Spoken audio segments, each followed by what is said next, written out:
Volvemos al aire con el tema que nos convoca.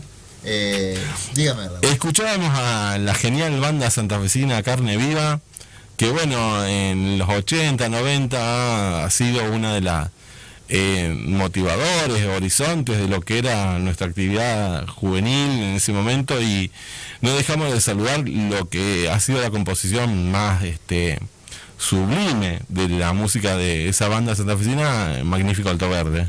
Espectacular. Bueno, recién estábamos hablando de las virtudes de... hay mucho de viaje, mucho de psicodelia. Es un tema muy muy parecido a una gran banda que también nos gusta mucho, Led Zeppelin, Magnífica Nueva Orleans. Bueno, en ese momento participamos con esa experiencia musical y cultural con Ferronato, con toda la gente de Carne Viva. Y bueno, nos gustó mucho la lectura que se hizo de esa música, y cruzar lo que era en canoa hacia Alto Verde, bueno, justamente significaba una transición, un viaje de un determinado que, bueno, no sé si en muchos lugares se podía lograr. Espectacular. Recién estábamos hablando, que lo refería a Martín, de que la música también es un viaje. Por supuesto. También hay un recorrido musical que hacemos todos, y también es un recorrido que nos cambia, que va con el paso del tiempo y con los gustos también. Por ejemplo, había una frase que la decía, creo que era Badía, el hijo Juan Alberto Badía, que él decía, él era fanático de los Beatles, además era un coleccionista de artículos de los Beatles, y él decía, cuando era joven, le decía al padre que el tango no le gustaba, y el padre le decía: no te preocupes, que el tango te espera, porque también necesitas un recorrido. No digo ni que sea inexorable, ni que a todos les tiene que gustar el tango, y el tango está discutido por un montón de otras cuestiones, sobre todo hoy en día, pero sí es cierto que el tango o cualquier otro tipo de música necesita también un trayecto, y nos pasa a todos. Quizás hoy podemos escuchar algunas letras de tango y nos damos cuenta que las podemos decodificar porque después de haber tenido cierto recorrido, no sé. Y lo mismo con la música, uno empieza, no sé, yo escuchaba en los años 90 heavy metal, después fui escuchando algo de rock, de blues, de folclore, luego incorporé el tango, el jazz, hoy escucho todo eso junto. Pero también cada tipo de música, etcétera, ni hablar de todo tipo de música clásica, lo que fuere, también uno la va incorporando a través de los recorridos que te van cambiando interiormente.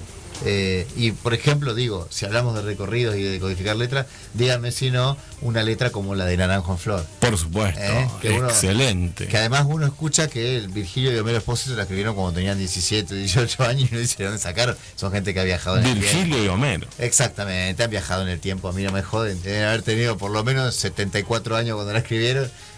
Y volvieron en el cuerpo de otra persona. Uno no puede escribir. Lo mismo con el Flaco Spinetta. Tenía 20 y pico de años, había tenido 3 bandas, con unas letras increíbles, con una poesía profunda. Y uno, bueno, no queda más que morirse de envidia, ¿no?, frente a tanto talento. ¿Sabes lo que me hiciste pensar? Viste que hablábamos recién de que el hombre escribe siempre sobre muy pocas historias. Exacto. Una de esas historias que nos obsesiona casi es la cuestión de viajar en el tiempo. Exactamente, sí. Por lo imposible que resulta. Además, no solo por lo imposible, sino creo que además por las posibilidades que son, que como seres humanos se nos abriría con un viaje en el tiempo, porque un poco creo que nos serviría para ser menos para ser menos imperfectos, es decir, poder remendar algunas cosas, poder pedir disculpas, poder tomar caminos alternativos que uno no tomó. Es tan inexorable el tiempo en eso, que creo que el viaje en el tiempo nos permitiría esa cuestión ineluctable que tiene, ¿no? Hay algo que muy famosa de Stephen Hawking que demostró que no existe el viaje en el tiempo. Sí, ¿cómo es? ¿Recuerda? Una fiesta hizo, me parece. Exactamente, hizo una fiesta y dejó la invitación guardada. Se suponía que si alguien encontraba esa invitación, en cualquier estadio del tiempo podía llegar a esa fiesta. Él se sentó esa noche en la terraza, cuenta la historia, a esperar a ese viajero del tiempo que iba a encontrar esa nota y iba a llegar hasta su fiesta. Exactamente. En cualquier momento de la línea continua del tiempo se podía dar esa situación.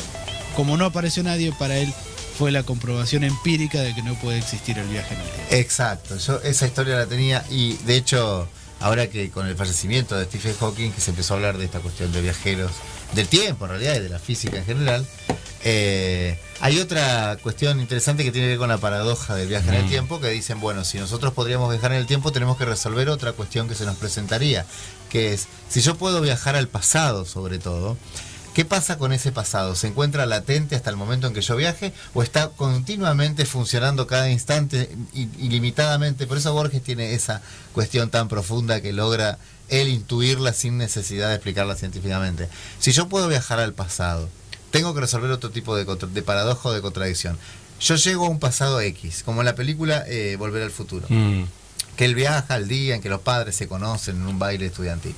Bueno, ¿qué pasa con ese momento? ¿Ese pasado comienza a funcionar en el momento que el viajero llega o está funcionando cada segundo, cada instante, todo el tiempo repitiéndose ilimitadamente en ilimitados universos paralelos para el que uno decida qué pasado viajar? No sé si se comprende la contradicción. Es que esa es la fascinación precisamente de la articulación de la posibilidad o no de un viaje en el tiempo. Esa ruptura que entendemos de la realidad. Porque Exacto. si en algún punto se puede viajar en el tiempo, todo lo que estás viendo puede no existir. Exacto, la mecánica cuántica lo explica por los universos paralelos.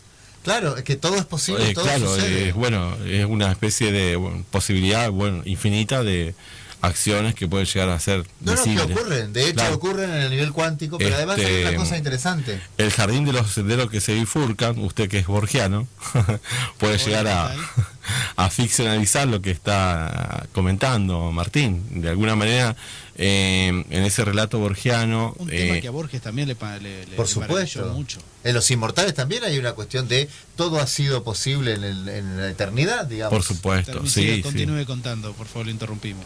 Justamente es lo que nosotros de alguna manera más asumimos como imaginación y creación literaria, esa posibilidad infinita de poder diferenciarnos y marcar otra realidad de la que estamos viviendo, que a veces no es la que más nos complace, justamente esa posibilidad de cambiar. Y en ese Borges que se ha encontrado consigo mismo en otros tiempos, en otros estadios, el Borges viejo que recupera ese encuentro con su Borges joven. ¿Cómo es la historia, Raúl? Nos pasa todos los días. Es algo que nos ocurre de manera cotidiana.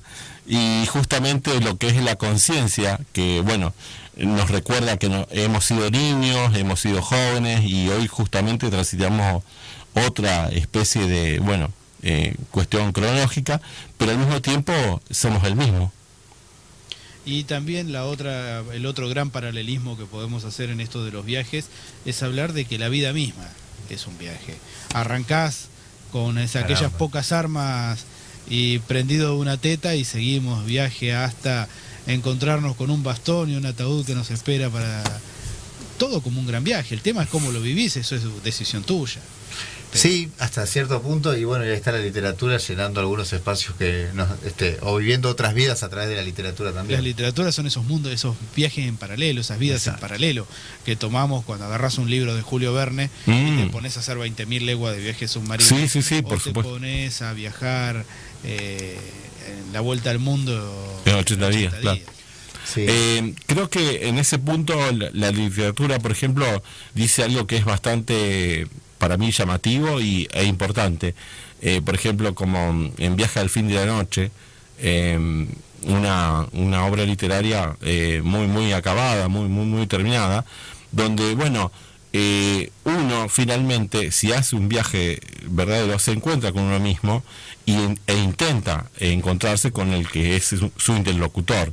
Porque tampoco estamos diciendo que cambiando de lugar vamos a encontrar lo que nos motivó. Hay un poema de Cavafis, Constantin Cavafis, que señala eso: vayas donde vayas, vas con vos mismo, y la ciudad irá contigo, y tu historia irá contigo, y vas a ser vos. Un maestro. Sí, por eso lo tenemos acá como con la número 10. Hay algo que yo quería remarcar para cerrar este bloque, que tiene que ver con que esta cuestión de los universos paralelos y el viaje al pasado también rompe con otro problema, que es que podemos llegar a pensar en esa cuestión cuántica que vos decías de que todos los universos posibles están en funcionamiento, de que nosotros lamentablemente rompemos otra vez ese egocentrismo, ese antropocentrismo de pensar que a lo mejor nuestras vidas es solamente una de esos millones de... Nosotros no estamos viviendo en el mundo central y verdadero y vertebral de la historia del universo, sino que somos uno de los ilimitados universos paralelos y solamente estamos al servicio del tiempo y del espacio como única dimensión para algún viajero del tiempo que venga de otro lugar.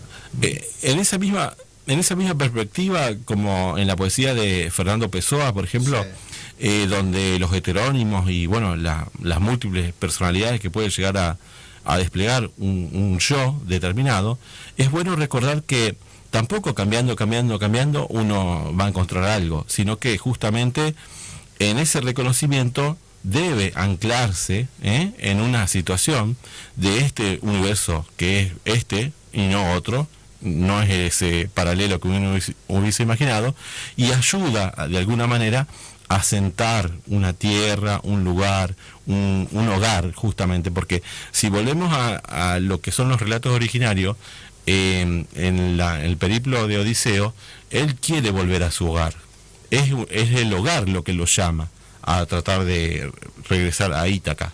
Exacto, es como una transformación, pero no deja de ser él. Claro. Exactamente. Vamos al corte y volvemos enseguida.